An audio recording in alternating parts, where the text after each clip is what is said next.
Alright, Shalom. I want to start saying our praise and glory to Yahweh, Ba'ashem, Yahweh Shai, Ba'ashem, Rakakadash.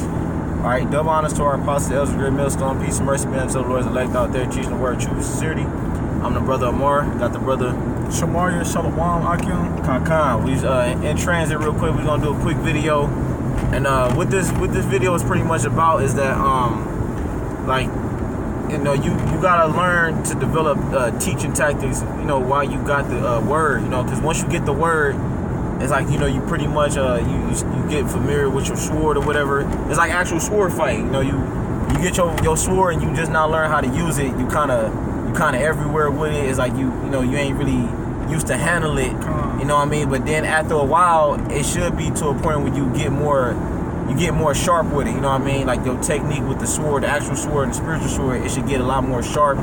You should develop like certain techniques on how to use it better. Same way with your spiritual sword. Like Apostle Orange mentioned that a while ago. He's talking about he like you might be a brother that can read the scriptures. He like, but how well can you stack the scriptures? And he's talking about pretty much about like applying technique to it. You know what I mean? Like when you teaching, like there's a certain way. Like if you teach somebody about the chip, you know what I mean? Like you might like line up other scriptures to kind of like highlight, back it up and highlight that point. Right. That's how it is with scriptures. You gotta learn not to just, you know, jump right into it. Sometimes you build up to it and then the point hit home. It's like, you know, but the brothers get what I'm saying. But go ahead though. And this script, these verses is dedicated to teaching tactics on how to go about doing things. Go ahead. 1 Corinthians chapter 9 verse 19. For though I be free from all men, yet have I made myself servant unto all. Right, and Paul's saying is because we free spiritually and all that, you know what I mean? But we actually servants to all men, and the reason why is because we're dedicating the service to Israel and to the rest of the people. Why? Because our whole life is dedicated. To teaching the word and bringing it out to a point where like you know, I said this is our job. That's what I'm trying to say. It's our job to do this. You know what I mean? Like we go home, we studying. All this is for the benefit of the church to feed the Lord's elect. So that's why Paul said that. Bring it back. 1 Corinthians chapter 19, Salakia, chapter 9 verse 19. For though I be free from all men, yet have I made myself servant unto all. Right, like I said, because we dedicating our life to it to bring it out for the people, mainly for the elect. All right, go ahead. It says that I might gain the more. Right, keep going. Verse 20.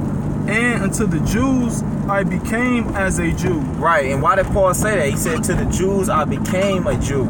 Because you got the Jews, they knew the law to a T. Remember that. The Jews knew the law to a T. There was other circumcision. They was called the circumcision. That's the whole problem with the Jews and the Gentiles. Like, the reason why they kept coming to the Israelite foreigners and problem the Israelite foreigners because they were Israelites that knew the law to a T, and they was all about the law. And they was mad at the Israelite foreigners for not keeping the law to a T like them. So he said to the Jews, I became as a Jew. And remember, what was Paul? He was a Pharisee, but he said I'm a Pharisee of the Pharisees, man.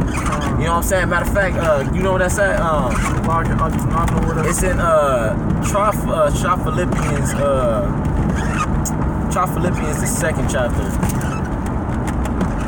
And say to the should be in maybe the first couple verses. And say to the as touching the law, I was a Pharisee of the Pharisees. Maybe jump to the 3rd chapter.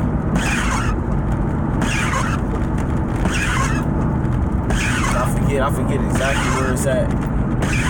But Paul was saying, matter of fact, hold on, let me see if I can Google, if I can blue letter it. Slide it out. Because I want to get that point real quick. Pharisee, as touching.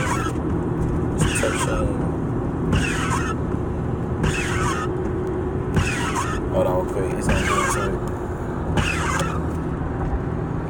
Let's see. Dang, hold on. It's touching the law. Sure, it's not in the first verse. It might be the first. Try the first chapter. I said if we can't get it, we're gonna move on. Oh, let's touch it. That's Salaki. I spelled that wrong. Here you go. Salaki Akim. I said I gotta kind of go through it real quick. Philippians 3. Yeah, I was right. Yeah, that's why I said read the first. Yeah, Philippians 3. Start from like verse 4. Alright, Philippians chapter 3, verse 4. It says, though I might also have confidence in the flesh, if any other man thinketh that he hath whereof he might trust in the flesh, I more. Mm-hmm. Circumcised the 8th day, Mm-hmm. in the stock of Israel, Mm-hmm. of the tribe of Benjamin, and Hebrew of the Hebrews, as touching the law, a Pharisee. Right. So Paul was considered a Pharisee because he was taught about who? Gamaliel. You know what I mean? He was taught about Gamaliel, he was a Pharisee himself, and he pretty much taught law. He pretty much taught Paul and the laws. That's why Paul was considered a learned man, unlike the other disciples. He knew the law and all that. He was considered like I said, he was a Pharisee. He said a Pharisee of the Pharisees. He knew the law to a T, because he was taught by somebody. But that's now go back to First Corinthians 9 chapter. 1 Corinthians chapter 9, verse 20. And unto the Jews I became as a Jew. Right, so now brother should get what we talking about.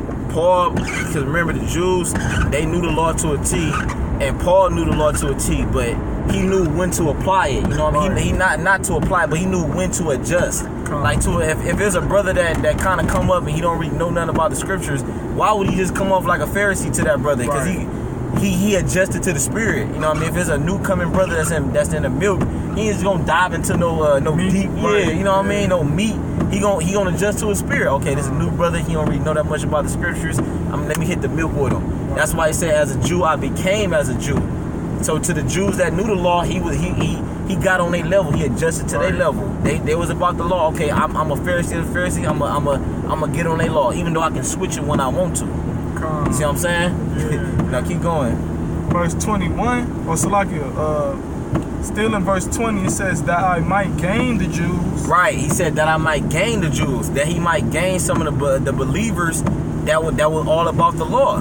He was adjusting to the spirits. If it was a Pharisee, a Jew that was all about the law and the circumcision, guess what? I'm gonna adjust to him so I can gain him, so he can be a proselyte, so he can so he can be fruit. He can be fruit. He can come into the truth. But keep going.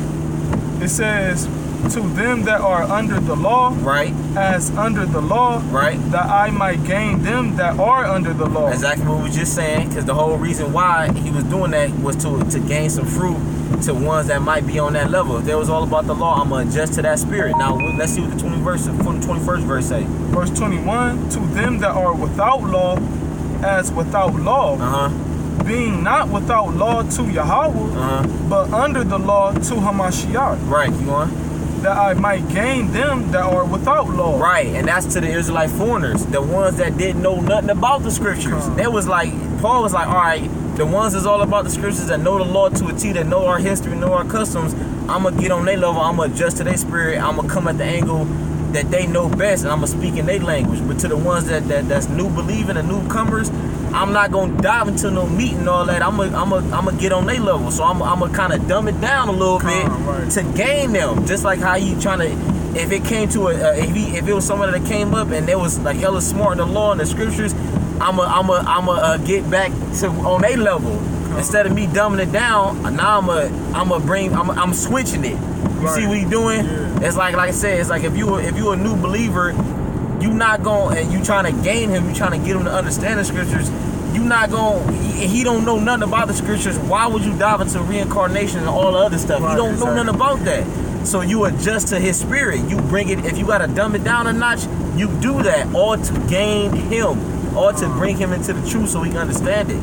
And then once he understands the scriptures and stuff like that, and he started to move, he started to grow, now he weaned off the milk, now you level it up a little bit.